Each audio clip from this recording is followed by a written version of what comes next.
Get ready. This video will challenge everything you thought you knew about life, struggle, and the search for answers.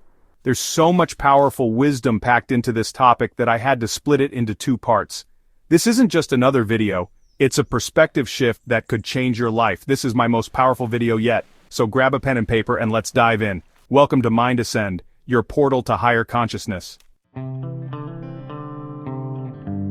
Let's dive in deeply. This life-changing idea has ancient Zen roots, the profound teaching that true wisdom isn't about finding answers, it's about losing the question itself. Welcome to part one of a two-part series where we'll break down what this means, why it challenges everything we think we know, and then apply this wisdom in everyday life in part two. The Zen saying we don't find the answers, we lose the question, reflects the core of Zen Buddhist philosophy. While its exact origins are unclear, its meaning is unmistakable. Enlightenment isn't about gathering intellectual knowledge, but about direct experience and realization. How do you lose the question? Zen teaches that the mind constantly seeks answers, but often, the very act of questioning creates duality, separating the seeker from the truth. The question represents conceptual thinking, the analytical mind that tries to grasp enlightenment, reality, or truth like an object to be possessed.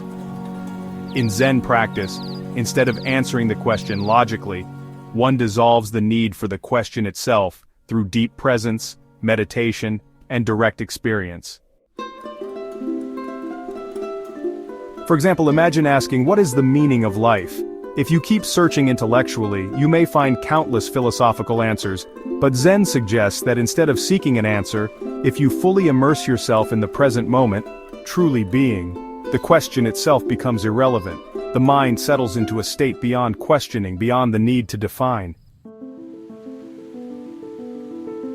But without questions, how do we grow and learn?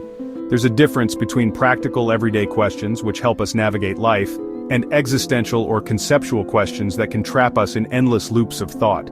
Zen doesn't reject inquiry, it redirects it. Instead of seeking intellectual answers, Zen points to direct experience. It values not knowing as a form of deep wisdom. Zen koans, paradoxical riddles, are a great example. A master might ask, what is the sound of one hand clapping? The student struggles trying to think of an answer. But the purpose isn't to solve the koan, it's to exhaust the logical mind until a direct, intuitive realization occurs. At that moment, the question itself dissolves and insight is born. The very act of questioning can lead you to the point where you see beyond the question. In a way, Zen lets you use the thorn of a question to remove another thorn, mental attachment. And once that happens, both the thorn and the need for it disappear. In essence, questions help us grow until we no longer need them. Once we arrive at direct experience, the question dissolves, and what remains is truth. Let's explore this through both Zen wisdom and practical solutions. Because the beauty of Zen is that it doesn't ignore life's realities. It transforms how we experience them by re-knowing them. The Zen perspective, letting go of the question. A viewer asked, if I stop searching for a way out of poverty and fully experience it instead, will it, poverty, disappear from my life? Zen would say that your suffering is not just from lack of money, but from the deep attachment to the question itself, the endless search for a solution, the worry, the stress, the fight against what is. When we constantly ask, how do I escape this? Our focus remains on lack, reinforcing the reality of lack. Letting go of the question doesn't mean you give up. It means you stop struggling against the present moment and become fully present with what is. Not as a victim, not as someone trapped, but as someone who is, in this moment, experiencing poverty without fear or resistance. Paradoxically, when we stop resisting, new doors often open. If you sit in full presence with your situation, without panic, without mentally fixing, you may begin to see possibilities that were previously hidden behind worry. You may start to trust life in a way that allows abundance to flow in unexpected ways. The practical perspective inspired action instead of desperation. Now let's balance Zen with action. This isn't about doing nothing, it's about shifting from desperate searching to aligned action.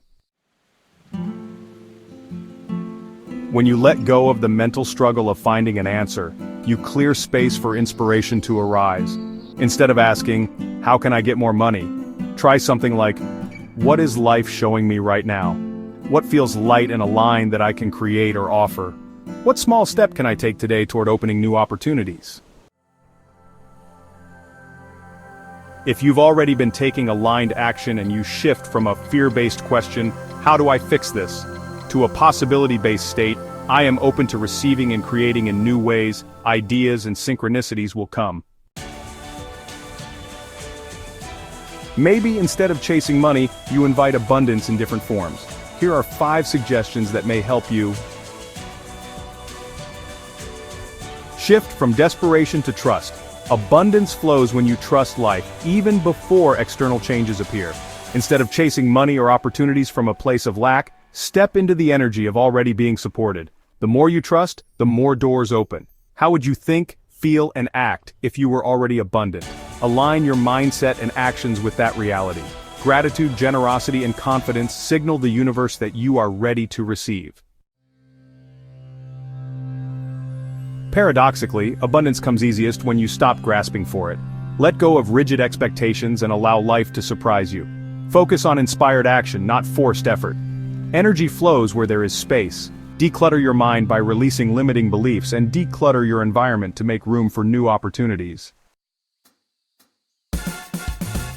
Joy and passion are magnets for abundance. When you align with what excites you, you naturally attract the right people, ideas, and resources. Prioritize what makes you feel alive. Often, when we stop chasing, what we need comes toward us. The big shift be in the energy of receiving. What if instead of seeking, you embodied abundance now? What if you affirmed, I am fully supported by the universe. Opportunities are opening to me now. I trust that all my needs are met. And then acted from that energy? Final thought. Whatever hardship you are going through right now, know that this is just a chapter in your life, not the whole book of your life. Accept that your story is unfolding in this very moment. The instant you shift from desperation to trust, even before external changes appear, you'll feel a newfound freedom. And that freedom places you in an incredibly powerful state of transformation, where solutions naturally begin to flow. So, don't let go of action, but let go of struggle. That is the Zen way. This is just the beginning. In part 2, we take this wisdom beyond theory and into real life, exploring how to actually apply it in a way that transforms your perspective, your struggles, and your experience of reality itself. Don't miss it. Watch part 2, Beyond the Question, How to Apply Zen Wisdom in Everyday Life. If you found value in this video, please like, share, and subscribe to Mind Ascend.